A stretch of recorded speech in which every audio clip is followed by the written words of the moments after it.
Nilikuwa hospitalini kwa miezi 3. Kosa moja karibu liondoe kila kitu. Mwaka moja baada ya kutoka hospitalini, nilihudhuria mafunzo ya jinsi ya kuendesha boda kwa usalama. Boda ni life, lakini life si kitu bila usalama. Zingatia kanuni za trafiki. Hakikisha unavaa helmet na reflector jacket wakati wote. Ujumbe huu umeletwa kwako na NTSA kwa ushirikiano na European Union.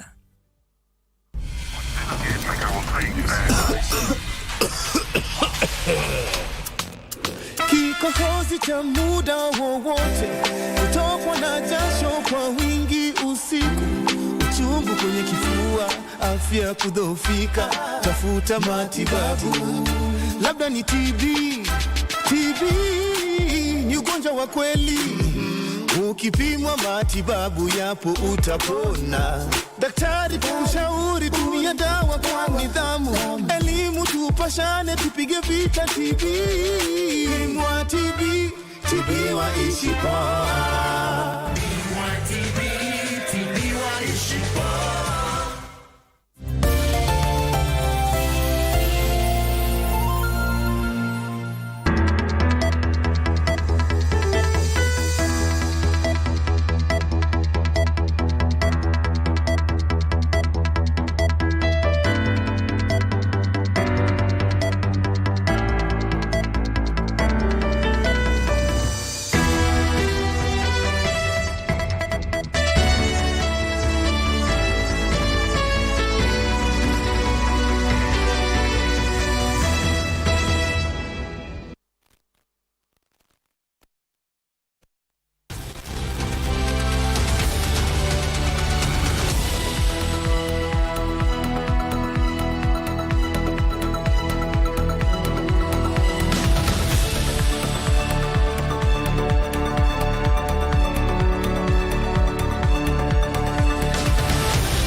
Very well, tonight new developments emerge as we come on air. Chaos erupting in Kiambu County as supporters of the Deputy President Rigathi Gachagua and those of Majority Leader Kimani Ichung'wah clash. It's Monday, I'm Mboya.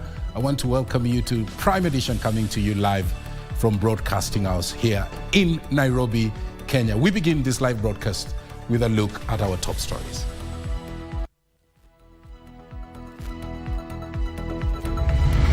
The year is ending without the office having any access to this allocation.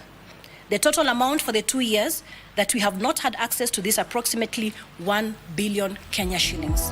Former President Uhuru Kenyatta accuses his successor of denying him the funds to run his office as a retired head of state. President Ruto signs into law the Supplementary Bill 2024, cutting the current financial year's budget by 132 billion shillings. Members of the public oppose tax proposals contained in the Finance Bill 2024.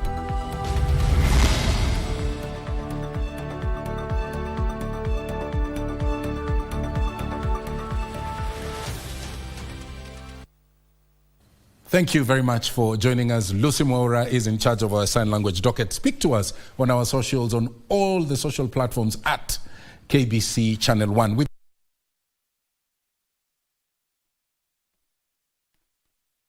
all budget by 132.46 billion shillings from 3.981 trillion shillings to 3.848 trillion shillings. This is contained in the second supplementary budget that has been signed into law by President William Ruto.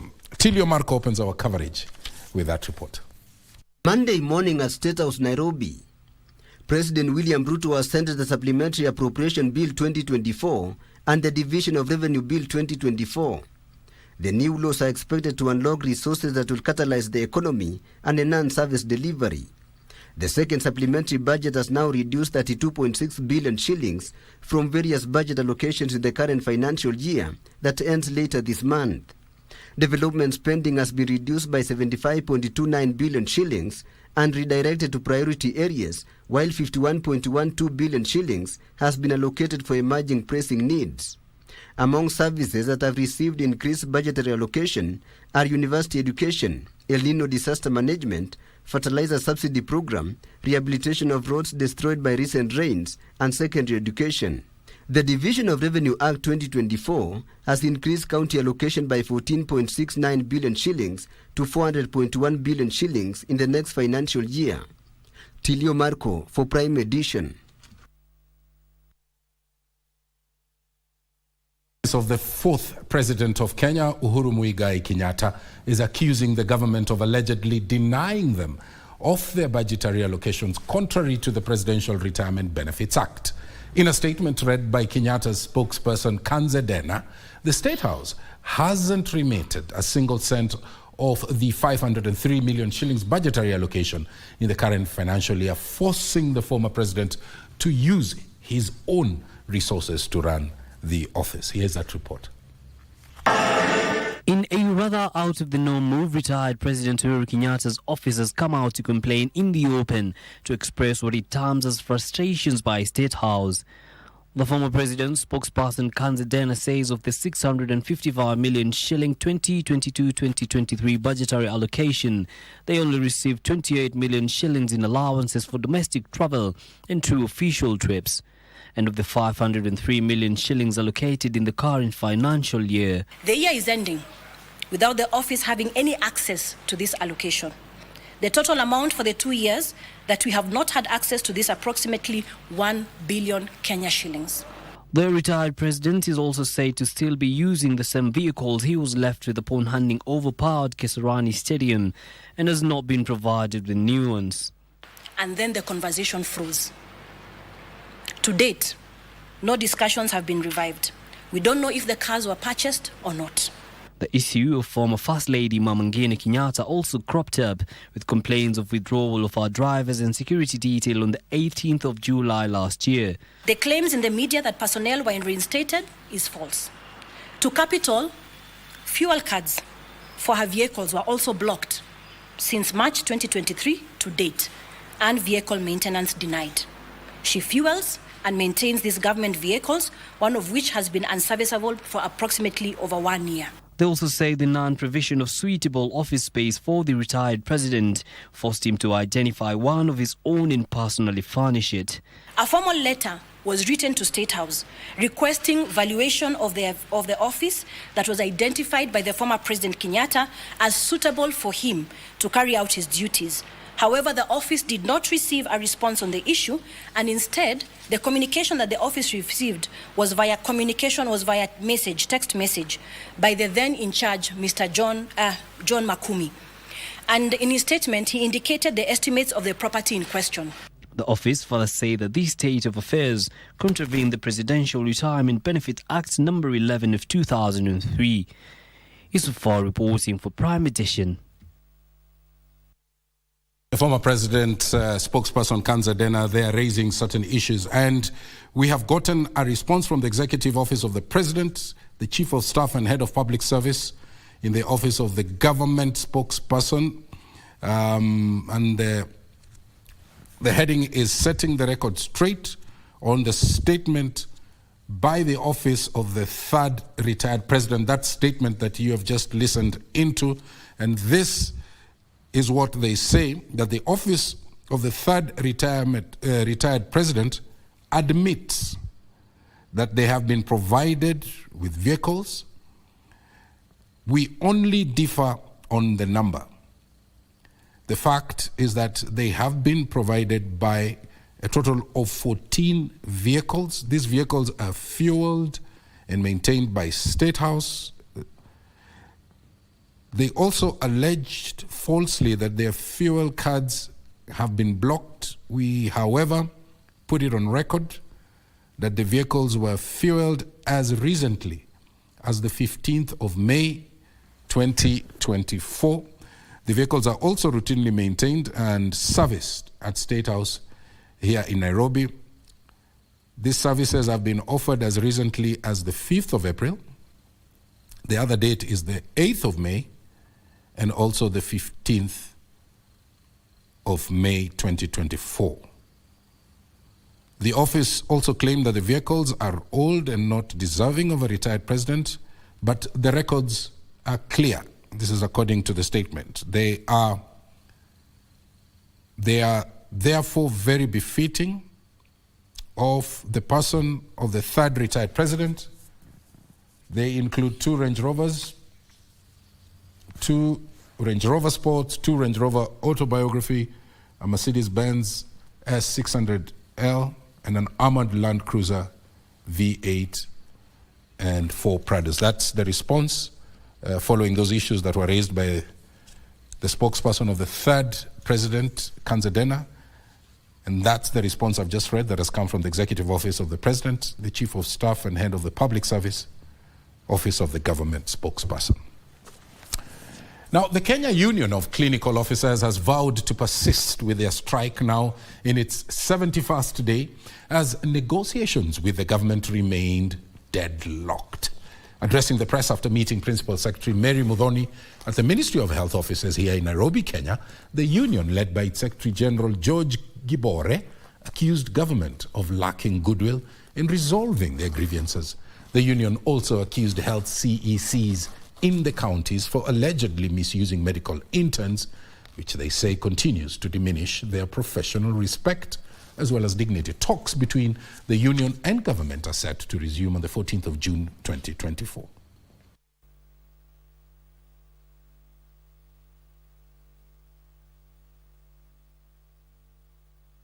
We have had, including the CS, prosecuting them on media and all over, trying to portray clinical officers like we are looking for 400, I think 500,000 or 500% of our salary increment. That is not true. We are asking for 15,000, which we agreed in the year 2021. Now, this is a matter that we have also engaged with the Council of Governors. They have said they are willing to implement provided resources is provided to them, because then they also understand that clinicians are really suffering and struggling to make end meet. In some counties and in some hospitals, they are utilizing interns who are not supposed to see patients independently. And they are using them, giving them a little bit of some cash for there to be seen to have clinicians who are seeing patients, which is very wrong. It is unethical and immoral. So we will stay on strike until we can regain our professional respect, our professional dignity. Chaos erupted at a political rally in Dederu Ward, Kiambaa Constituency in Kiambu County as supporters of the National Assembly Majority Leader Kimani Ichung'wah and those of Deputy President Rigathi Gachagua clashed. During his address, Ichung'wah had accused the Gachagua of advancing tribal politics in his one man, one vote, one shilling revenue formula proposal. The criticism angered area MCA David Mboya, and his demand that he be given audience was met by attacks by a group of youth.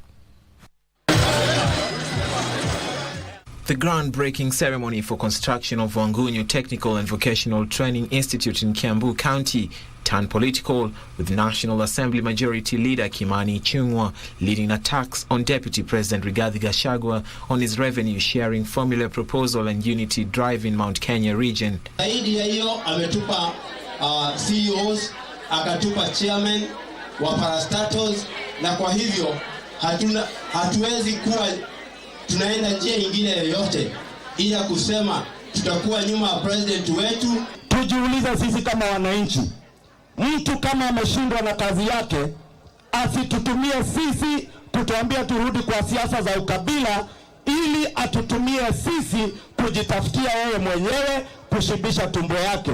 These remarks did not go down well with the area member of County Assembly David Mboya. When he attempted to defend the deputy president, a group of rowdy youth stormed the tent where he was seated and began attacking him.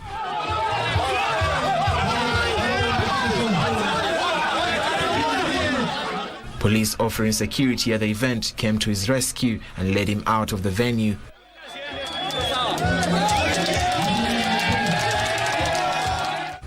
but it was a little too late as the MCA sustained injuries that left him in hospital. Nimegongwa mpaka kichwa, nimeangushwa chini, nimepigwa miguu na nimekanyangwa nikiwa chini.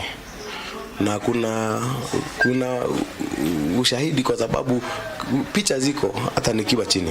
For Prime Edition, I'm Alvin Pounder. Kenya has called for a united voice in championing Africa's common position on the reforms of United Nations Security Council. Speaking during the 11th ministerial meeting of the Committee of 10, in brackets C10 of the African Union on the reforms of the United Nations Security Council in Algiers, Algeria, Prime Cabinet Secretary Musalia Mudavadi said that the restructuring process must recognize Africa as an exceptional and priority case. The Foreign Affairs Cabinet Secretary noted that the continent must seize the current opportunity to galvanize political support for representation in the Council. It's timely and particularly significant in the lead up to the September United Nations Summit of the future. We as Africa must seize the opportunity offered by the Summit of the future and its outcome document, the Pact of the Future, to galvanize political support for an expeditious Security Council reform that prioritizes Africa and a reform process that recognizes that Africa must be treated as an exceptional and priority case, as stated. As we intensify our engagement with other member states, interested groups, and regional groups, we must ensure that the presentation of the common African position reform model is underpinned by an in-depth appreciation of the historical and political context then and now.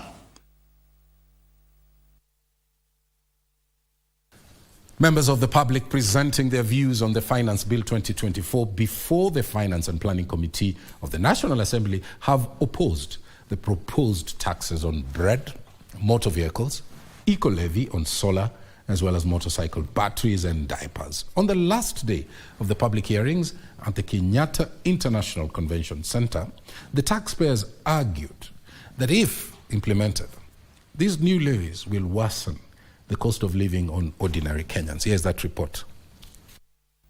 After submissions by professional groups, organizations and stakeholders, it was the turn for members of the public to weigh in on the Finance Bill 2024. Championing students' interest, education enthusiasts called for rejection of tax on bread, saying learners will suffer since they form the majority of the consumers. Many schools and many children are consuming. Some of them, even this is the only meal that they consume in a day. Hakikisha ya kwamba iko tax free so that this child akipata mkate, a bite, can go to school. So let us ensure that we keep these children at school because some of them, they come because of this piece of bread. Youths also put up a spirited presentation against digital tax increments, saying it will discourage self-employment in the digital space.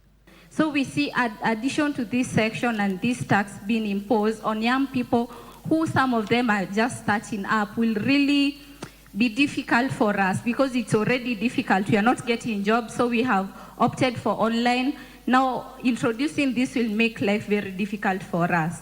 In the fight against illicit brews, it was proposed that liquor should be taxed depending on level of alcohol content. So we support this reduction of excise on beer. It will make beer more affordable, and also it is a step in the right direction to guard against illicit. So illicit alcohol is a concern in every country at varying degrees. Now, making beer more affordable provides beer as a legitimate, viable alternative to illicit alcohol. Members of the public also urged the lawmakers to object to the introduction of motor vehicle tax, saying private cars do not generate revenue, while public service vehicles will be forced to hike fares. It is double taxation, considering that the vehicle was paid for tax at purchase and attracts operational taxes through fuel, services, and other consumables. It is a taxation of expense since owning a vehicle does not generate income. The Finance and Planning Committee is on Tuesday expected to meet the Minister of Environment over the contentious eco-levy on lithium batteries and other products. The Finance and Planning Committee of the National Assembly has assured members of the public that public participation will not be an exercise in futility, and their views on Finance Bill 2024 will be taken into consideration. Giverson Minor, Prime Edition, the KICC, Nairobi. And that's the Wananchi's take on that bill. Now let's bring in a bit of politics. Now the United Democratic Alliance Party supporters in Homa Bay County have appealed for tolerance among the political class on the revenue sharing debate, saying that the Commission for Revenue Allocation is alive to the parameters to be considered in the process. UDA party faithful who spoke during the fourth round of the party grassroots elections made the remarks that focus should shift to strategies to be employed in improving the country's economy. Wycliffe Okech was there, and this is the report that he filed. The ruling United Democratic Alliance Party undertook the county level and fourth round of its staggered grassroots elections exercise in Homa Bay and Mboya counties. Both party officials and delegates hailing the seamless nature of the exercise that has deployed the hybrid system to avert potential hitches. I must say, as a party, we've ensured there is utmost transparency, fairness in this process.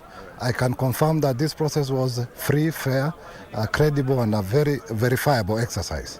UDA is a new party in Homa Bay County, and the level of acceptance for UDA by Homa Bay County community is in another level. So this is a statement we want to make that we are determined to build UDA in this region. Our people have been very receptive, and UDA can only grow in leaps and bounds.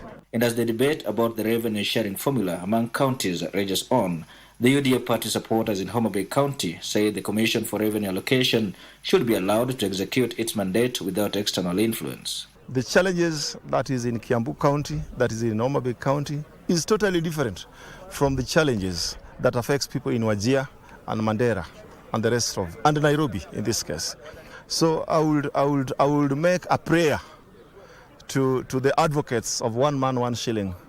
It is good, but Kenya is not ready for now.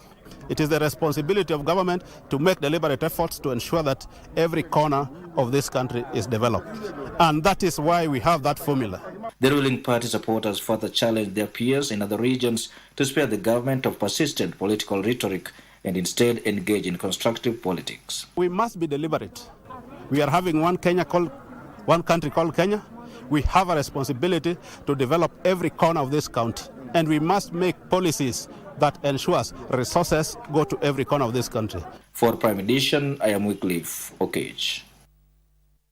Well, that story brings us to our first break. A little later on, Betty Kiptum is coming on with the day's business, and at the tail end, we have Bernard Okoch Okumu.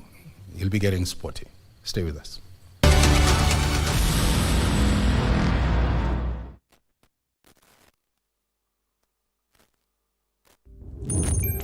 Kurumisha ndege. Aviator instant game. Be a daring pilot and earn by how much high you can lift the plane. The higher you fly, the higher your win. The sky is the limit. Mozart Bet. Nilianza kuendesha boda miaka michache iliyopita ili kuhudumia familia yangu. Sio kazi rahisi, lakini inaweka chakula mezani. Wakati huo nilifikiria siwezi kushindwa. Ningeendesha boda kwa kasi, kukwepa na kuvuka barabara ovyo ovyo. Ningefanya chochote ili kufika napokwenda haraka. Lakini siku moja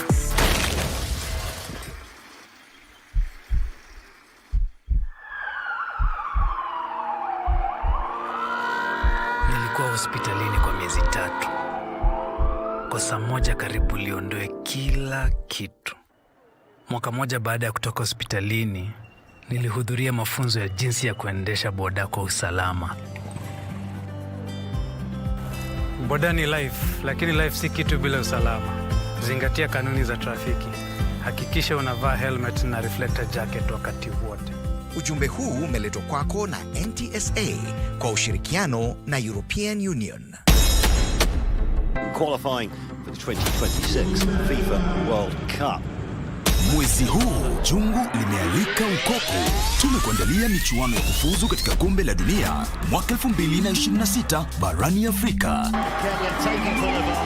Kenya itamenyana na Cote d'Ivoire tarehe 11 Juni saa 10 alasiri. Tizama mechi hizi moja kwa moja katika KBC Channel 1 kutoka uga wa Bingu mjini Lilongwe, Malawi. Kadhalika utachambuliwa na kupata habari za mechi nyingine wakati wa kinyang'anyiro hiki. KBC Channel 1, your true sports partner.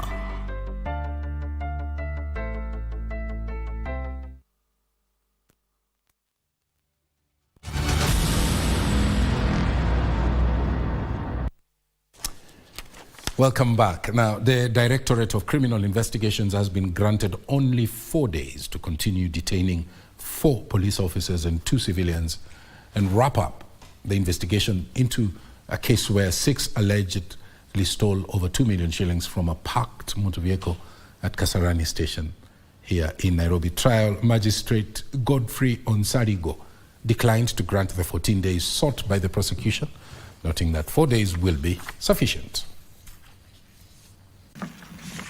After spending the weekend in custody, Trial Magistrate Godfrey Onsarigo on Monday ruled that the 4 police officers and 2 civilians will remain in police custody for a period of 4 days.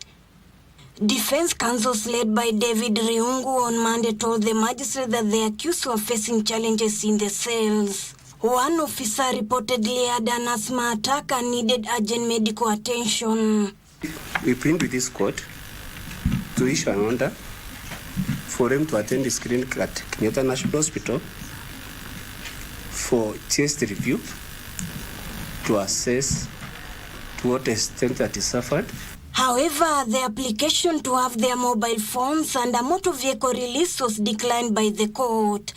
The suspects will be produced in court on Friday to confirm the progress of the investigation. Anthony Mwenda be escorted to Kenyatta National Hospital for medical attention, and since the motor vehicles and the mobile phones are part of the investigations, the application is rejected at this point. And a convict, Anthony Kariuki, has been sentenced to 2 years in prison or a fine of 50,000 shillings for each of the 4 counts he was found guilty of. Kariuki, who will serve the sentences concurrently, was found guilty of illegal refilling of liquefied gas cylinders, trading and dealing with gas cylinders belonging to another licensee, supplying the cylinders to the market without a seal, and transporting the cylinders without a valid license. The court has considered the duration that the matter has been in court since its commencement, and equally the pre-sentencing report. You have a right of appeal 14 days from today. Trial Magistrate Dolphina Alego further issued a warrant of arrest for Green Energy Limited, which is implicated in the crime committed in Embakasi, Nairobi. Elsewhere, over 200 traders from Gikomba Market in Nairobi have filed a fresh application seeking an injunction against Nairobi County Government. Tunaenda asubuhi, hakuna mahali ya kutandika manguo zetu. Zingine ziliharibika, vibanda walibomoa, hatukuwa na notice. Kwanza mimi nilikuwa nimetoka kwa maombolezi ya dada yangu. The land that will remain bare, wanaipangia kazi gani? Na ndio sababu tunasema hatupingi project yao, lakini shamba yetu iko bali sana na project yao. In the petition, the traders cite the demolition have caused them big losses in their businesses, and their children have been chased away from school due to lack of school fees. Ruth Wamboy for Prime Edition.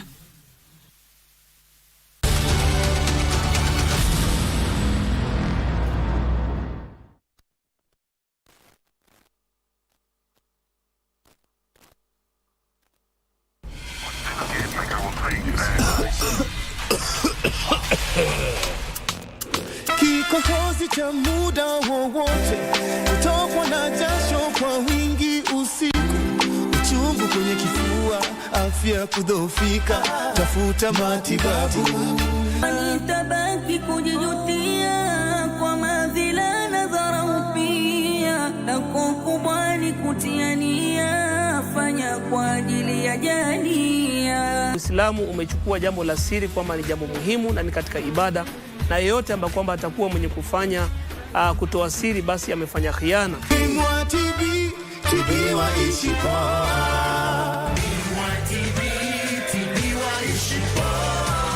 Asanteni sana kwa kuwezesha Lotomoto kuwafikia wengi wasiojiweza kupitia *570#.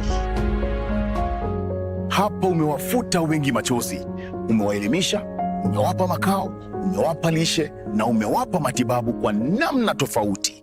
Asanteni. Asanteni. Asanteni sana. Na kwako wewe mchezaji wa Lotomoto, unajipa fursa ya kujishindia Probox nayo. Na kama Probox haikufai na umejishindia, tunakupa taslim 750,000 Kenyan shillings na mshindi na mtangaza 30th of June. Na mwezi wa July 28th na mtangaza mshindi wa Demio nayo. Na kama utaki na umeshinda, wacha gari, chukua chapa 750,000 Kenyan shillings kwenye *570#. Wewe si mshindi tu, wewe ni tegemeo kubwa. Tusaidie na tushinde!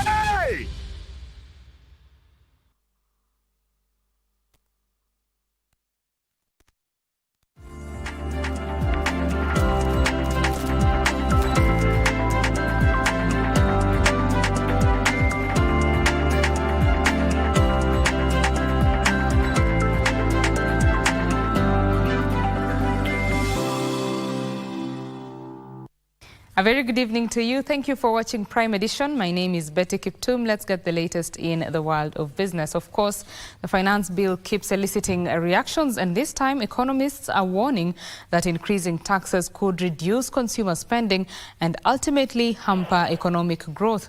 PKF Senior Audit Manager Malkesh Shah says Kenya also risks losing potential investors to neighboring countries due to unpredictable tax policies. Shah says higher excise duty on money transfer services and additional VAT on financial services, as well as the new motor vehicle circulation tax, would increase costs for consumers. We cannot be waking up. It's year one, export and investment promotion levy has come in. Now we are talking about eco levy. So what will we be talking about next year?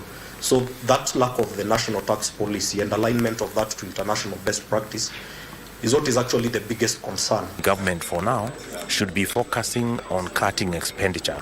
There's no point of growing our budget from 3.4 trillion to 4 trillion. That's a very, very huge jump in an economy that is really struggling, where the business community is suffocated by taxes. And we feel that the government overall has been completely insensitive. People do get a little bit tired. People get stressed out. And when you have a lot of stress, that people will now stop spending more money, which is not good for the economy because of the taxes. So I think we need to look for a way where we can put more money into the 1 inch, as I said. So more money gets circulated, businesses can make money, businesses can grow, so we can create employment. We create employment, we get more PAY out of it. And payments to coffee farmers, to farmers for coffee sales, will be made through the direct settlement system as auditing of coffee debts starts in earnest. Cooperatives Cabinet Secretary Simon Chelugui says all coffee cooperatives are required to feed the direct settlement system with the statutory deductions, including loans, to ensure the debts are recovered on time. Plans to clear the 6.7 billion shillings coffee farmers' debt are at an advanced stage in efforts to clean coffee cooperative books. Coffee buyers are now required to settle all payments to farmers through the direct settlement system to enhance transparency. If NKPCU, the administrator of Cherry Fund, have advanced any farmer any money, that information should be submitted to DSS so that at the time of sale, we are able to recover that advance. A vetting team is being constituted to audit all coffee cooperative books. We'll be able to interrogate every claim. If you have any loans, we will want to check whether you had borrowing powers. If you have any supplier to settle, we will want to confirm the supplier is open. In the meantime, coffee cooperatives are required to seek clearance from farmers and the government before taking up new loans. All loans issued or borrowed by societies must have received borrowing powers prior to seeking and soliciting for these loans. I've seen them. To increase export volumes, plans are underway to establish warehouses in Belgium, Dubai, and Germany. We've sensitized our new ambassadors, all who've been posted out, on our pursuit for coffee exports. The warehouses are part of a new marketing strategy to market Kenyan coffee as a premium product. Benson Rioba reporting for Prime Edition. And technology industry players have been urged to embrace and champion safe innovation that meets set standards to enhance service delivery. The World Accreditation Day celebrations saw calls for capacity building initiatives for safe innovation taking the center stage. Frederick Moke with the details. This year's theme, Empowering Tomorrow and Shaping the Future, emphasized on robust accreditation frameworks to ensure that new technologies meet high standards of safety and quality. We are also within the AFRAC framework, and that is the African Accreditation Corporation, and that is why today we were actually launching an extension or an expansion of that recognition agreement that will then bring in other aspects of certification of persons. So now we are able to accredit bodies that certify persons. Stanley Kamanguya pointed out that the rapid pace of technological advancements brings about new challenges related to security, privacy, and ethical considerations, hence the need for robust accreditation frameworks. Very, advanced innovations that are coming out from technology, and therefore the process then of accreditation needs to keep up with the advancements that are happening across board. Whatever KENAS is implementing on accreditation is part of the mandate of the ministry. Those services are there, and you have heard immediately what we need to embark on is, and you have heard also from the CEO from ECTA, issue is sensitization, so that people get to understand the importance role of accreditation. Frederick Moki for Prime Edition. And KPMG East Africa Head of Private Enterprise, Sandeep Main, is urging entrepreneurs to focus their businesses to offering solutions to local needs and priorities without harming the environment. Main is urging entrepreneurs to ensure their ventures are well packaged to appeal to investors looking for long-term investments.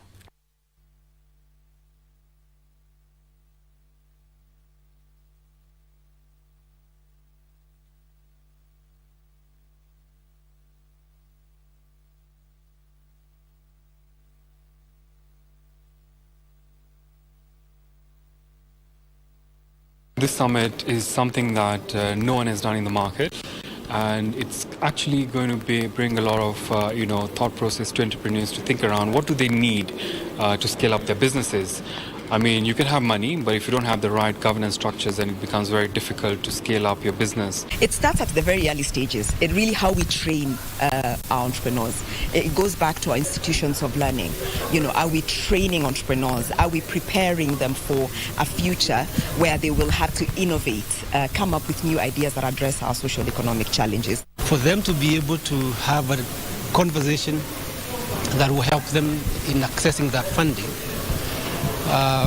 they require a lot to be done, especially on the policy side, to help them drive processes and systems internally. To get the capital, there is so much need to scale up their businesses.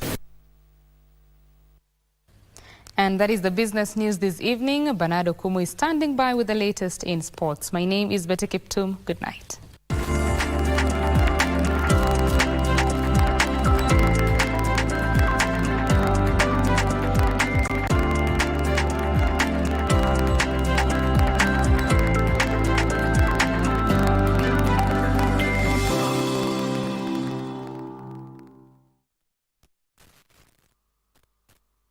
Multi-bonus. Zidisha ushindi wako hadi 1,000 na multi-bonus 1,000%.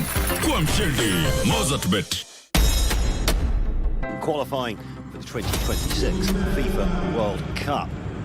Mwezi huu jungu limealika ukoko.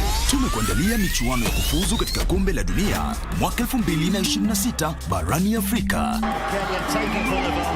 Kenya itamenyana na Cote d'Ivoire tarehe 11 Juni saa 10 alasiri. Tizama mechi hizi moja kwa moja katika KBC Channel 1 kutoka uga wa Bingu mjini Lilongwe, Malawi. Kadhalika utachambuliwa na kupata habari za mechi nyingine wakati wa kinyang'anyiro hiki. KBC Channel 1, your true sports partner.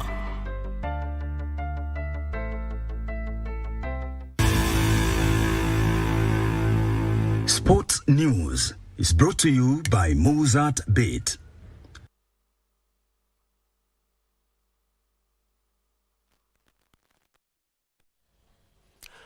Glad that you are still watching Prime Edition. It's time to get sporty with me, Bernard Okumu. Let's begin with soccer, where the national under-17 women's soccer team, Junior Starlets head coach Mildred Cheche, is forecast on completing a double against Burundi in their second leg of the FIFA Under-17 Women's World Cup qualifier on Sunday at Ulinzi Sports Complex. Now, Kenya beat Burundi 3-0 in their first leg, fourth round fixture played yesterday in Addis Ababa, Ethiopia. Junior Starlets are 90 minutes away from making history as the first team to qualify for a FIFA World Cup. Head coach Mildred Cheche says they were able to beat Burundi owing to the respect they had for the squad and the adequate preparations they had before the first leg on Sunday. Despite carrying a healthy first leg lead, Cheche says the squad is focused on getting the job done on Sunday. It's a big task. It's one for the history. So the girls are prepared to make sure we finish well. So we will encourage them, we will keep working for the 5 days we have, and then hopefully we get a positive result that will make the country proud and our families proud. Natumai ya kwamba tunaenda kuandikisha historia yenye ambayo any other team haijaandikisha, and I'm very proud of my team. Wana coordinate na mimi, nikisema twende hivi, they're just following me, because without discipline hatungefika hapa penye tuko. Sports Cabinet Secretary Ababu Namwamba, who was at the airport to receive the team, stated that the team's performance reflects on the programs put in place by the government to tap and harness talent. If you invest in it, you will reap the fruits. As the Swahili say, ukiona vyaelea vimeundwa. You are seeing vikielea kwa sababu vimefanya nini? Vimeundwa, and Talanta Hela has been a big part of that. We'll continue to improve it, we'll continue to strengthen it, we'll continue to broaden it to give more opportunities to more young people. With history beckoning, Ababu challenged Starlets not to rest on their laurels, urging football fans to turn up in large numbers and cheer the squad. Go for it, girls. Finish the journey. It has been an epic journey. You are right on the edge of finishing it. Finish the journey and make history. And the names of all these beautiful girls will be etched in Kenyan history in golden letters. I want every Kenyan really to be at Ulinzi Sports Complex on Sunday. We want that stadium to be full to the rafters. We want it to rock. I want to feel Ulinzi rock. I want the energy to permeate the entire field and seep all the way to the girls and energize them to cross the finishing tape. The aggregate win of the fourth and final qualification round is set to represent Africa at the 2024 FIFA Under-17 Women's World Cup, scheduled 16th of October through to November 3rd in Dominican Republic. Africa will be represented by 3 countries.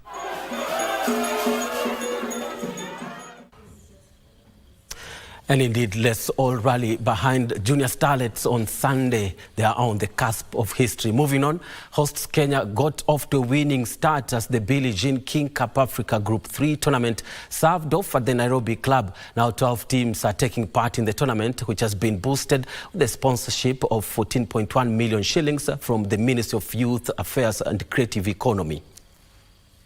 The second year running, Kenya is hosting the Billie Jean King Cup Africa Group 3 tournament at the Nairobi club. The tournament, that is the World Cup of Tennis, has attracted 12 teams from Africa, with the winners set to earn promotion to the Europe-Africa Group 2.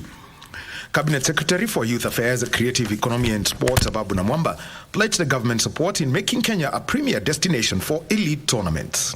And so on behalf of Kenya, I want to thank the International Tennis Federation for making it possible for this to happen here. I want to thank our Tennis Kenya for really bringing it home, because I believe it must take incredible effort to make this event come here and then to organize it internationally. Host Kenya started their campaign by beating Mauritius in straight rubbers in their opening Group B match. Angelo Kutoi defeated Tejwa Swini Jesu 6-love after Cynthia Wanjala had secured a 6-3, 6-1 win over Anachai Kwaisyong. The doubles team of Alicia Wegi and Rosalida Sumo completed the rout. I was happy to be on the court today, and it was a nice match. And I just went out there to play my game and just be aggressive on the points and try to stay on the lead and not to give her any advantage and just try to be on top of the game. And I feel like it worked pretty well, and just trying to be aggressive on my shots, and it was pretty good. The first game, I was shaking because I was 3-1 down, and I came up because of my supporters trying to push me up. There were wins for Zimbabwe, South Africa, Botswana, Burundi, and Nigeria. The tournament concludes on the 15th of June 2024. For Prime Edition, I am Daniel Wahome.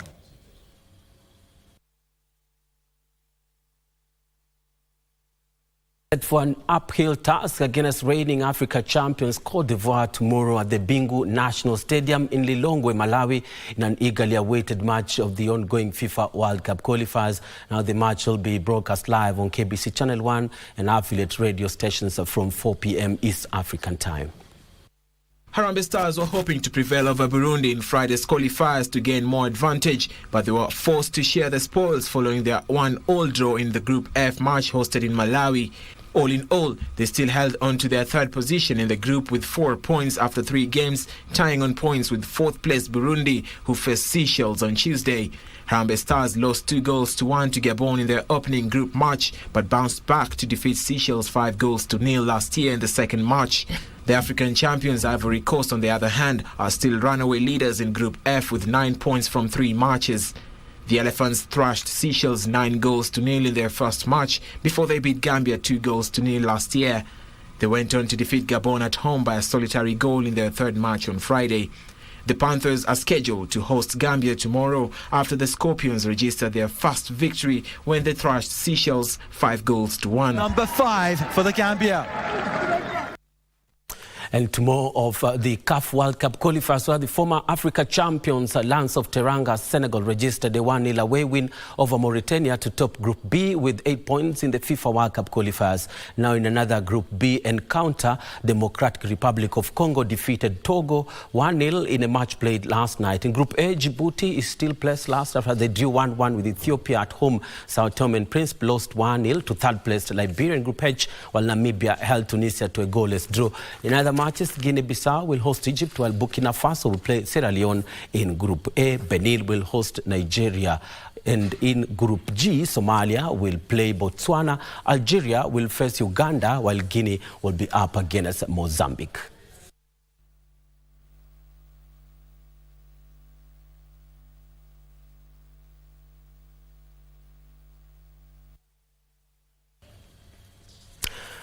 Across the borders, where Carlos Alcaraz came from 2 sets down to beat Alexander Zverev by 3 sets to 2 to win his first title at the French Open and the third Grand Slam title. Now the 21-year-old Spaniard won 6-3, 2-6, 5-7, 6-1, 6-2 on the Roland Garros clay. Third seed Alcaraz becomes the youngest man to win Grand Slam titles on all 3 surfaces. Alcaraz missed the Italian Open through injury and arrived in Paris with only a run to the Madrid Open quarterfinals under his belt on clay. In contrast, Zverev prepared for the French Open by winning the prestigious title in Rome. C'est le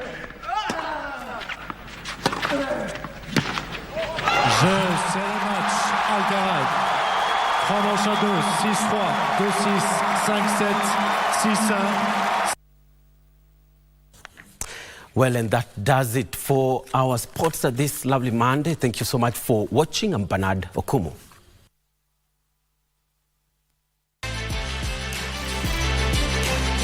Sports News was brought to you by Mozart Bet. You can lift the plane. The higher you fly, the higher your win. The sky is the limit. Mozart Bet.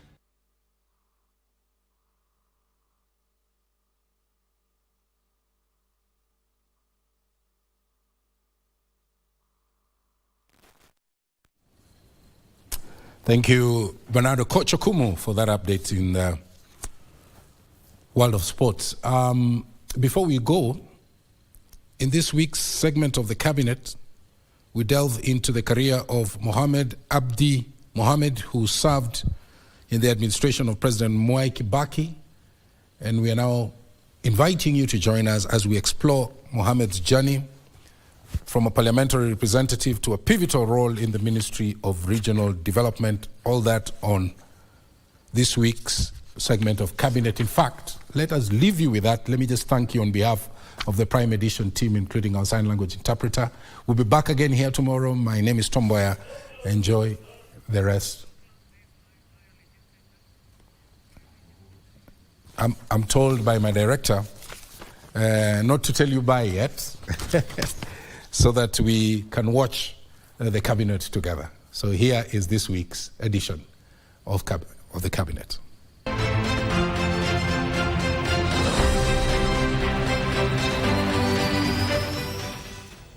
Mohamed Mohamud acquired a bachelor's degree in business administration and a master's degree in diplomacy and international relations from Kampala International University.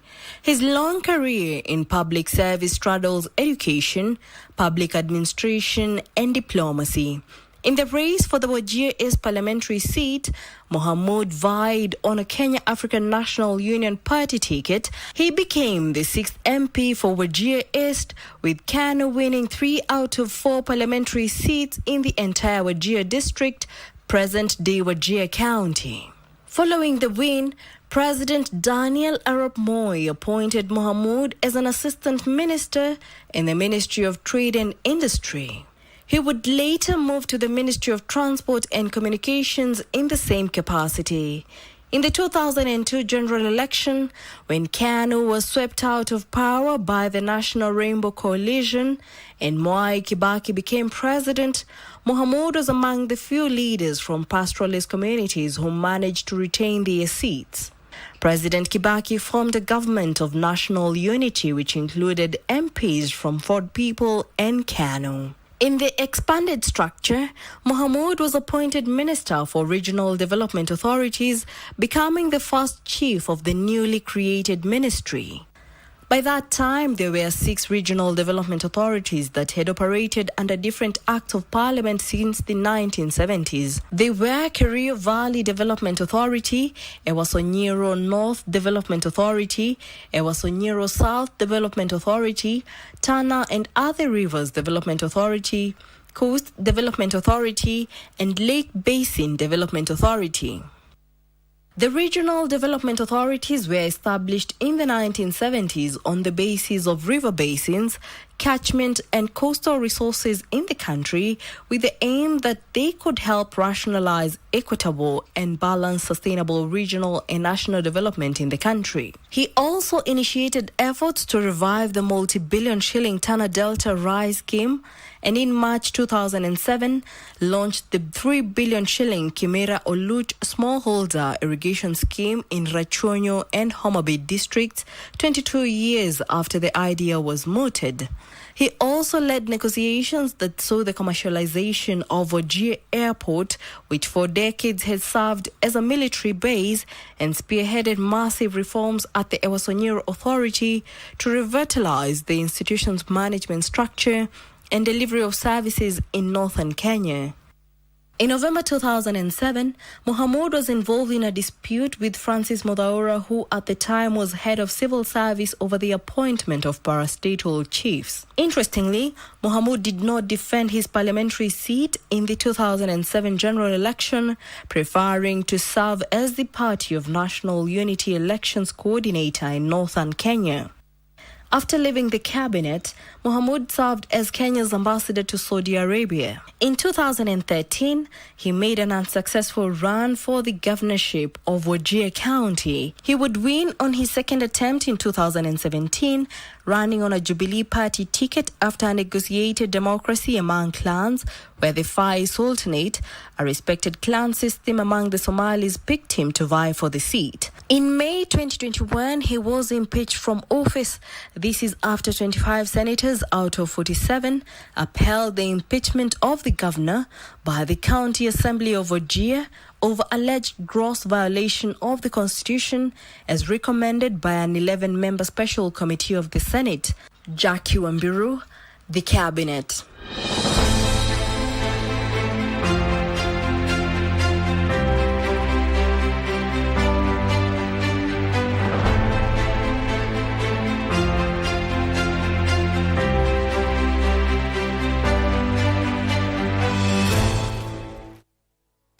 Well, before we call it a wrap, Othaya constituency in Nyeri County is renowned for its serene landscape and also rich agricultural land. The constituency holds historic significance, having been represented by the late President Mwai Kibaki as its Member of Parliament prior to the constitutional changes.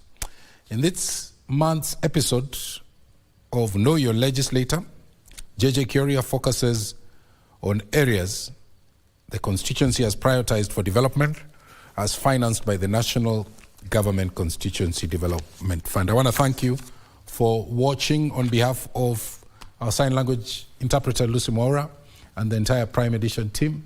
We'll be back again tomorrow from Nairobi, Kenya. Good night and enjoy the segment Know Your Legislator. Bye-bye.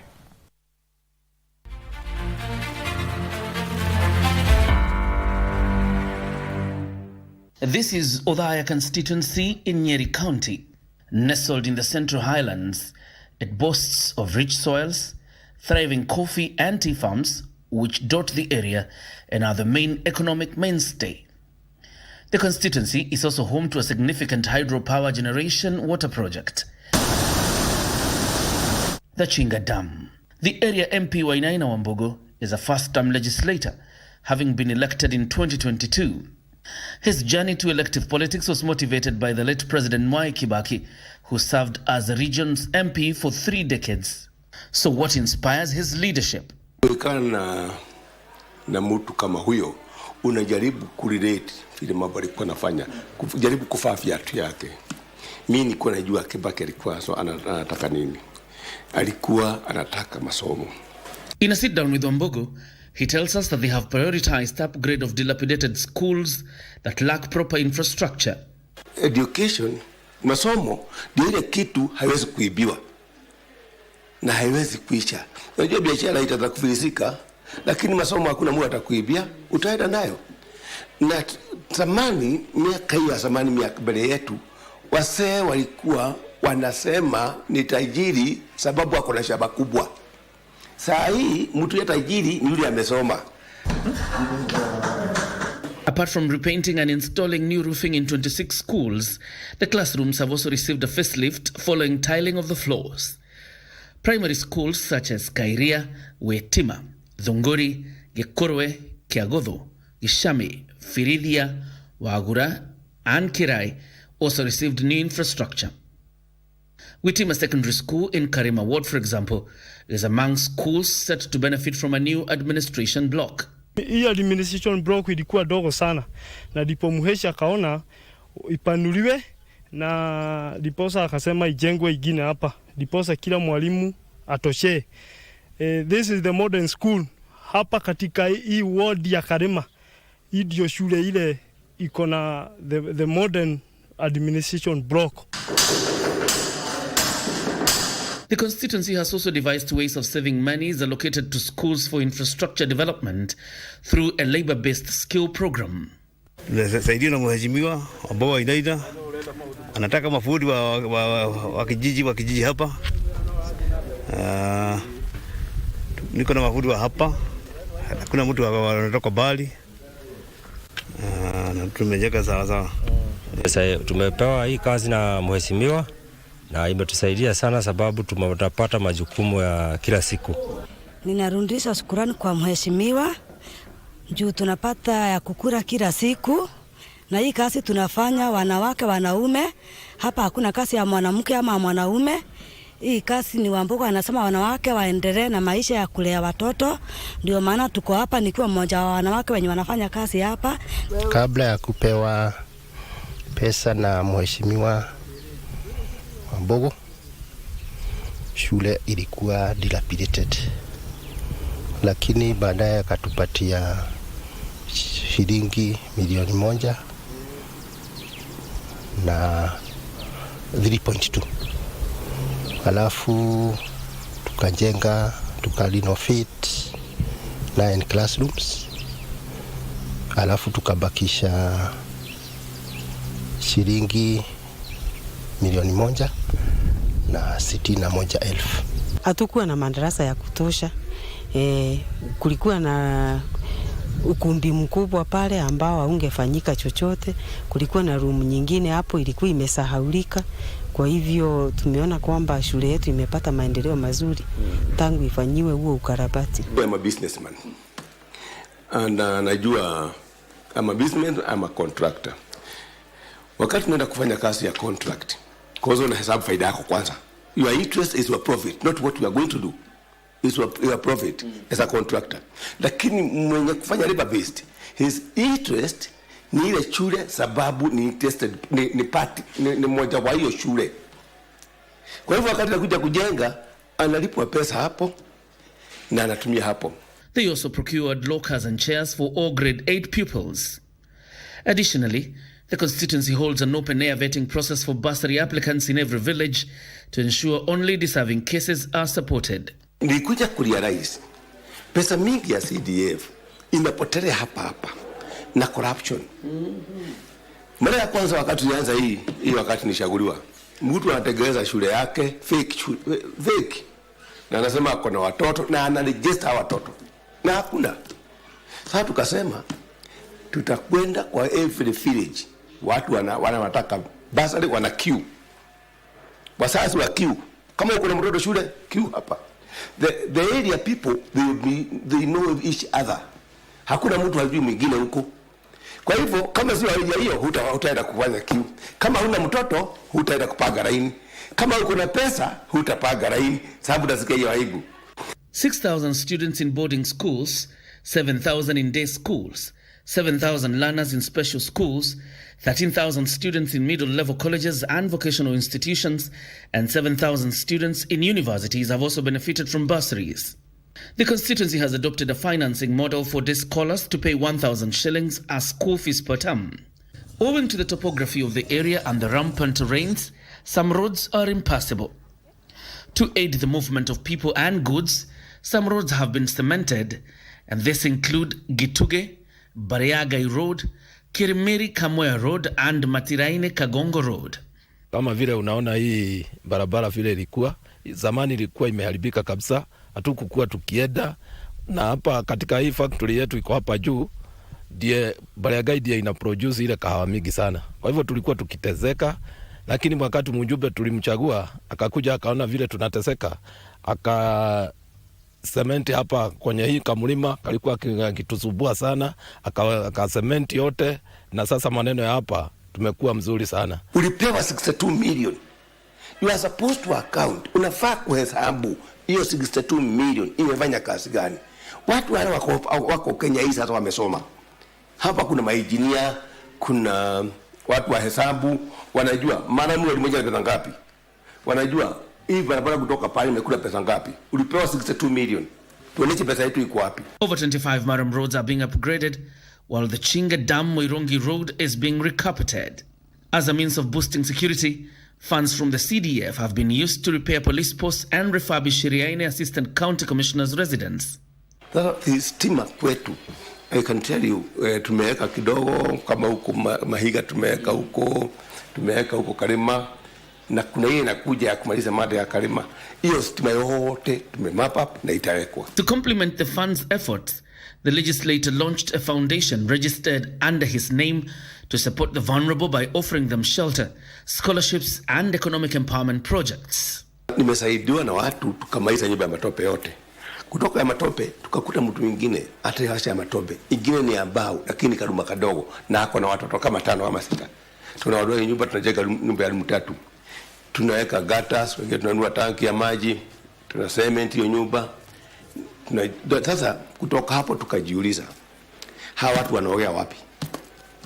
Huwezi kuogea kwa hii nyumba. Wanaoga saa ngapi? Sababu mtu aoge saa 5 usiku naenda kwa madisi huku kwa shamba. Na kama ni msichana akijukwa na mikora huku nje itakuwa namna gani? Sasa nikawajengea choo, tunajenga choo na bathroom. Kuwa ya matope, tulikuwa tunaonyeshewa ndani, hata mheshimiwa alikuja akaona tulikuwa tunanyeshewa, hata alikuwa ndani. Saa hiyo kulikuwa kunanyesha. John Jacob Kuria, Channel 1.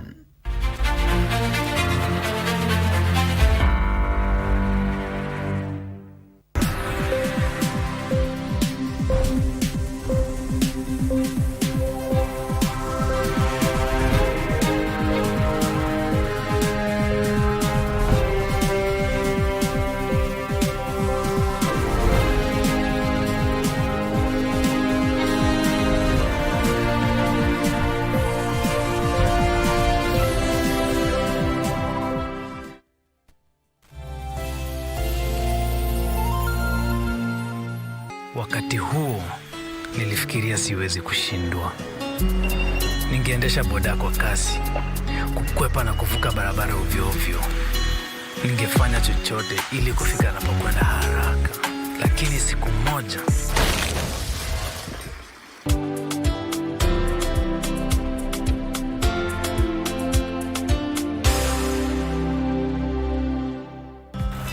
boda ni life, lakini life si kitu bila usalama. Zingatia kanuni za trafiki. Hakikisha unavaa helmet na reflector jacket wakati wote. Ujumbe huu umeletwa kwako na NTSA kwa ushirikiano na European Union. Back to the future. The future is simulate. Bet smarter. Win faster now. Be a winner. Mozart Bet.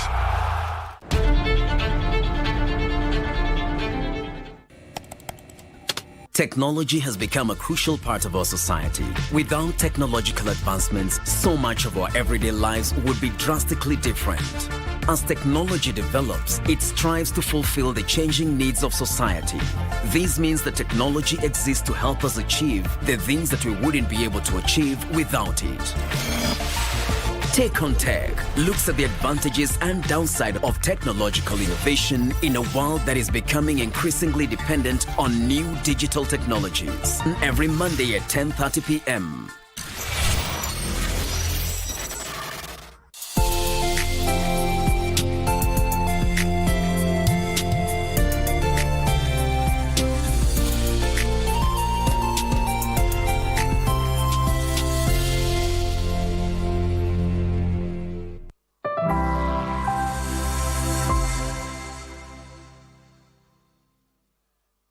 Oh, people, come and share with me this a little piece of song every time, every way. This is Malesh, and we are watching Grapevine on KBC. Asante sana. Salama.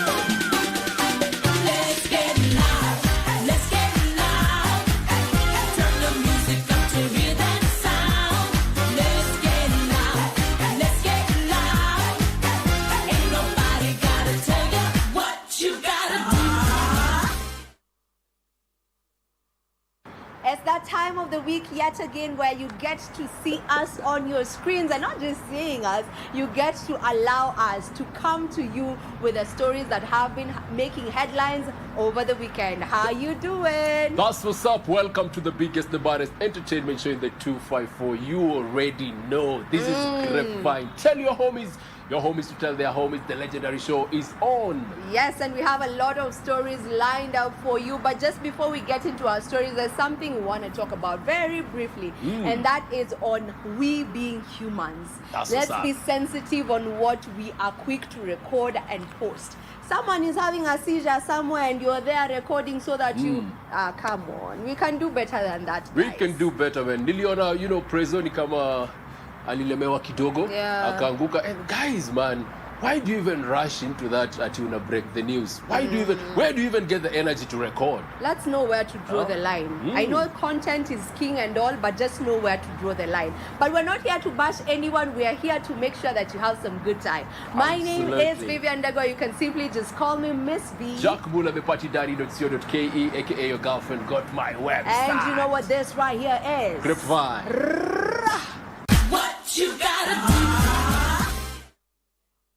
All right, I don't know if you guys can remember, last week we did talk about Fête de la Musique happening throughout this month of June. And guess what? Alliance Française did that thing, man. You know, they kickstart the celebration of Fête de la Musique with an amazing performance from Comorian legend Malesh alongside Eddie Gray, which was nothing but fire. Let's check it out.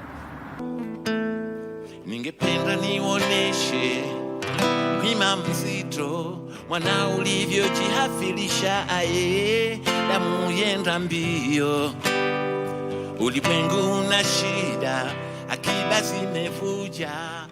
Fête de la Musique, also known as World Music Day, is an annual music festivity that is celebrated on the 21st of June. It was started back in France. Tuheshimiane, tuelewane bila ya kurusha mizinga. Tumjue Mungu. Right here in the 254, the Alliance Française usually dedicates a series of concerts throughout the month of June to celebrate Fête de la Musique. حبيتك كثير والقلب عمره ما شكاب ومهما يطول الدرب عمره ما. Malesh, who is a legendary vocalist, electric acoustic